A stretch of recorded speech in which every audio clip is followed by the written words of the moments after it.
Hey everyone, today I'm thrilled to share that spring has officially graced Toronto, and let me tell you, it couldn't have come a moment too soon.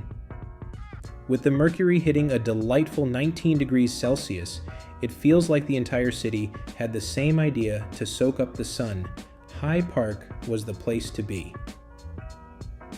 Walking through the park, I couldn't help but wish we'd brought a blanket and some sandwiches for a quaint picnic, though the trees and plants are just on the cusp of bursting into vibrant colors.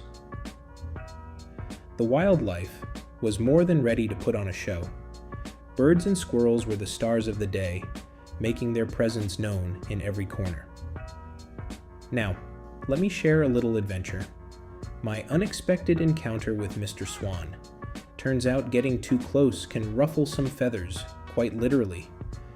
For a moment, we had a bit of a standoff, but thankfully, we managed to flock together peacefully after that brief misunderstanding.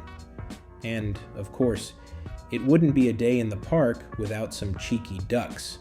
A few of them seemed to have picked up some interesting language, repeatedly quacking, "What the quack?"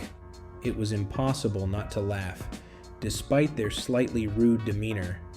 Overall, it was an absolutely lovely day out, experiencing the early signs of spring in Toronto, especially in such a lively and bustling setting as Hyde Park.